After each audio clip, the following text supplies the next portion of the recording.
Welcome back to another episode of the Collaborative IEP podcast. I'm Ashley Barlow, your host, and I am so happy that you are here.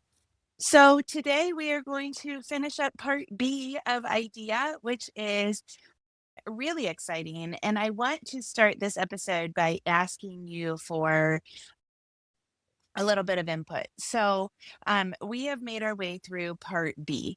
We, of course, can go back and look at part A and we can look at part C. I'm curious as to how interested you are in those sections. We can definitely go through that. We could take a break and do it again later, or we can. So here are our choices. Okay. We can just go right now and do part A, and then we can do part C.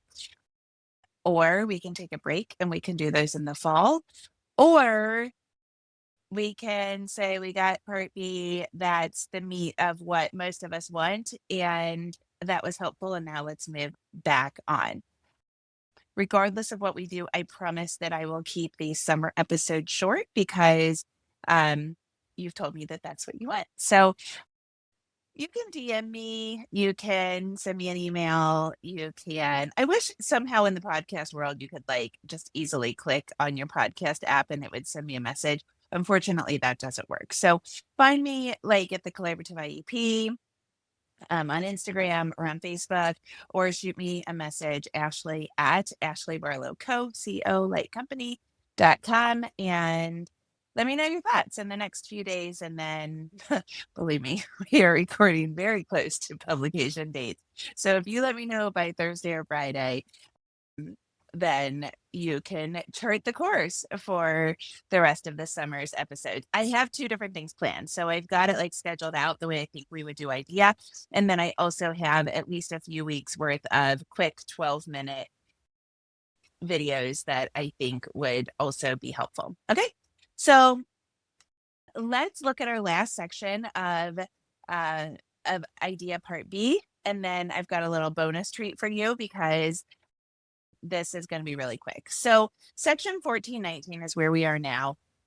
And it has to do with preschool grants. We have never really focused on preschool here. We've focused more on kindergarten to age 22 and then transition to adulthood.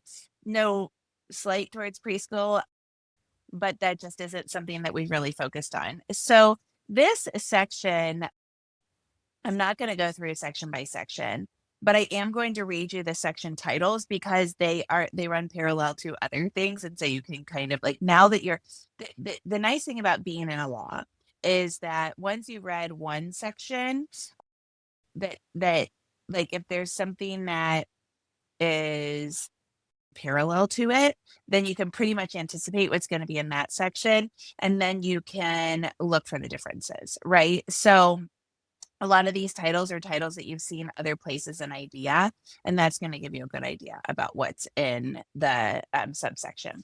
So A is in general, B is eligibility, C is allocations to state, D is reservation for state activities, E is state administration, F is other state level activities, G is subgrants to local education agencies, H is subchapter 3 is inapplicable, I is state defined, and J is authorization of appropriations.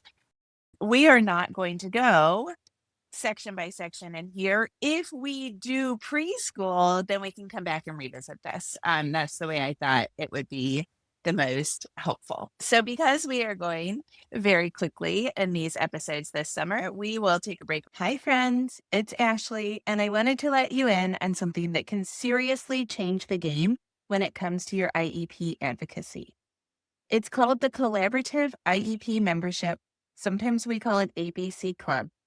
And it's packed with resources to make your IEP meetings easier, less stressful, and way more effective. Here's what you get. My complete IEP binder. This baby includes monthly drops of communication templates, guides, and checklists to keep you organized and on top of things. access to our full inclusion workshop, behavior workshop, and negotiation workshops. These are deep dives that give you real strategies you can actually use. And with the membership, you get all of our IEP Guru Academy videos, short, practical videos that will answer the exact questions you're asking right now. Every month, we'll also drop new content like how to navigate PDA with your neurodivergent child, or exactly how to ask for Orton Gillingham reading instruction. So you're never left guessing. The membership is $29 a month or $297 for the entire year, and you can try it risk-free with a 3-day trial. Head over to the website, thecollaborativeiep.com/membership, and join us today. Let's make your next IEP meeting your best one yet.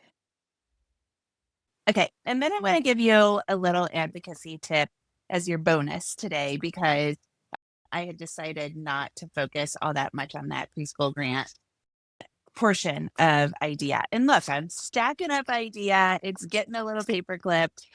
We got through section B, chapter B, golly, part B of IDEA, and that's exciting. So put it over there. So my little subsection lesson is about using all the words. And I want to tell you this as like a cautionary tale or a fable, so to speak. So I'm going to protect the identity of clients. This is always a little bit hard for me as an attorney, but this has happened enough times that I'm going to give you a story that is based on maybe 6 or 7 different stories in my life. So you know that I used to do divorce work, and I used to do a lot of divorce work. And in these cases, I'm an attorney, okay? And the other attorney and I are sitting in a mediation with the 2 spouses, the husband and the wife, and we're talking about the kids.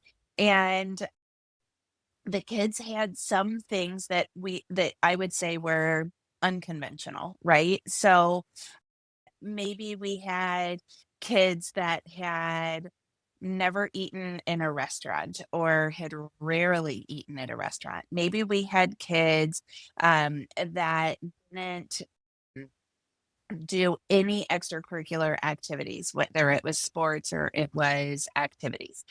Maybe we had kids who were into something that was not offered at the school or the community at all. And that's all that they did. So, fencing is an example. I one time had a client who was a fencer and they went to school like very, very part time. And then they went to this fencing academy and they had to drive over an hour to get there and blah, blah, blah. Maybe we had kids that were neurodiverse and, were in an ABA clinic all day long or homeschooled or didn't follow a traditional school schedule or school or access to school in the way that we would think even was traditional for the neurodiverse population. And traditional, I mean like what the majority of people do, right? And I'll give you some more examples here in a second, but now is a good time to pause to say no judgment with any of these things, right? Like, of course, you know that I am like, whatever works for you, so long as it is working for the child and you're making progress, no matter what we're talking about. If we're talking about never having eaten in a restaurant, well, that works for you, then that's right for your family, right? Like we make decisions according to our interests and values. And my job as a divorce lawyer was never to say to parents, oh, you're doing that wrong. It was to be like, does this align with your interests and values? And then look at the other side. Well, what does your former spouse or the spouse that you're divorcing think about this? Do we have any room for flexibility? Is this like a absolute? And then to make decisions based on people's interests and values, right? But as you can imagine, there were oftentimes disputes about things like that, like this. Like even if it's kids that don't access restaurants very often, um, maybe one spouse is like, I think that is crazy. And my wife doesn't want to go to restaurants because blah, blah, blah. And I think that's dumb. And I think the kids need to go to restaurants more. And sometimes we would have to make plans over things that, you know, you would not think would come up in a typical divorce. Okay. So I hope you get the idea here of like just the unconventionality, if that's a word, of people's interest and values, which was all okay. Right. So let's say that, well, I don't even have to give you like a fable. I can just explain to you that that's the kind of situation we're talking about. Right. So a lot of times what would happen is we would get through a mediation and, we'd be together for 2 hours, 3 hours, 6 hours, and we would talk around these issues with lots and lots and lots of respect. Right. So, because we like genuinely were respectful, not because it was like some dog and pony show. Like all of the attorneys, all of the professionals would ask enough questions and say enough words that everybody felt like we were respectful, and we felt like we were being respectful as well. But then like once you sit in a mediation, even if it's just a 2-hour mediation, once you really tease out people's interest and values, you're exhausted.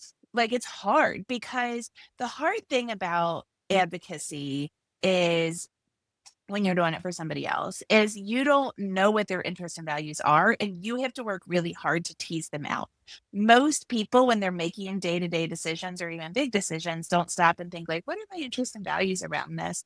And like, how does that tie into my argument? Right. And so you have to lead them through that decision-making process, which is admittedly exhausting. And so you would get like towards the end, or you would finish the mediation, and then 2 weeks later on the phone, you would summarize it. Right. So you wouldn't stop and say, these are interests and values, and this is the thing that the people do that is less than traditional, or that, you know, we need to work around. Right. And so you'd summarize. And the summarization is always what offended people. So if you said something to the extent of, and we need to get the kids in counseling because fill in the blank, but you did it really quickly because they're messed up, or because the mom's got too much control over them, or because there's parental alienation, or because they've got a weird relationship with their grandma, whatever it was. If you summarized it with just like 5 words, somebody would get mad and your entire foundation of your agreement would go awry. So, the advocacy lesson here is to use all the words, because sometimes using all the words is more respectful. And we are the parents at the IEP table. I am talking to you. If you're a teacher, that's an easy lesson because you certainly don't want to offend the parents. You are talking to parents of kids um, who have, the parents, you parents, we have gone to 1,000 therapies. We have gone to behaviorists. We have read the books. We have talked to the advocates. We have listened to the podcast. We say all the words, right? And we know a lot. And the decisions that we have made, for the most part, are very well researched and founded in a lot of information. So, um, but parents, sometimes teachers summarize things, and there's nobody more efficient than a teacher. I love going to baby showers with teachers because teachers just like get shit done. I always say the gift is open, it's passed around so everybody can see it. Somehow it's wrapped exactly the way that it came. The dog just came under my desk and is panting. Um, It is wrapped exactly the way that it came. It might be by the front door or in the mom to be or the bride's trunk already. The thank you notes are addressed. probably with a cute little stamp. And it's like, spit spot and everything's done. So teachers are efficient, right? And sometimes they're too efficient for us as parents, and we are the ones that are going to get offended. We're like, hang on a second, that's not actually describing my kid, right? Like, and this happens a lot in observations. Observation reports are oftentimes the things that offend parents. So, what we have to do as parents is we have to model the use of all the words to describe the thing about our children that is unique or unconventional or not traditional, or the thing about the way that we support them that is unique. And then, so we have to use it ourselves. And then we have to somehow patiently lead the team through the use of all the words so that we don't get offended in that discussion, right? Because if we let everything unravel, then we also are part of the problem in that advocacy discussion. Okay, break number 2, because we're coming up on the end here. Hi, friends, it's Ashley, and I know IEP advocacy can feel overwhelming, especially when you're trying to figure out what to say, what to ask for, and how to get the team on board. That's why I created the IEP Guru Academy, a collection of short, practical videos designed to help you navigate real challenges at the IEP table with confidence and on your timeline. There are 3 powerful series, each one laser focused on what parents and advocates need most. First, we have When the School Says This, the IEP Guru says this. Learn exactly how to respond when the team says things like, your child is doing fine with the current supports, or we don't have data for that. Number 2, the Inclusion series. Get real strategies for advocating for inclusion, even when behavior, disability category, or school pushback are making it hard. And number 3, negotiation, collaboration, and teamwork. Build your leadership skills and learn how to foster real teamwork. These videos focus on communication strategies and real tried and true negotiation tools to help the whole IEP team work better together. Each video is about 12 minutes long and comes with a workbook full of communication templates, checklists, and actionable strategies. You can grab videos for just $9 each or bundle 3 for $19. And if you're a member of the Collaborative IEP membership, you get them for free. Visit the website, thecollaborativeiep.com/guru, and get the targeted help you need on your schedule, at your pace, and for your child. So if you are in a discussion where you either feel like you need to say more words because you feel like you've offended somebody by summarizing, or if you feel like you are the victim of a summarization and you're about to get real mad because somebody summarized your child's profile or your interest and values in a way, just say, hold on a second, before anybody gets upset, let's use more words. So I think what you were trying to say is blah, blah, blah. Or hang on a second, I don't want to get pinned into that corner. And I'm super sorry that it started that way, but let me say more words. I think if I say more words, it's going to help. Literally saying more words at the advocacy table can help. It can pull you out of that summarization that can offend people. So whether you're on the receiving end or the giving end of that summarization, it can be super helpful to simply say, can I say more words? I think that can help. Or I think what you meant to say is blah, blah, blah. And we might do better if we use more words throughout this entire discussion. Okay. I hope that is helpful. And congratulations. You have now been at least exposed to every subsection of Part B of IDEA. I will see you next week. Same time, same place.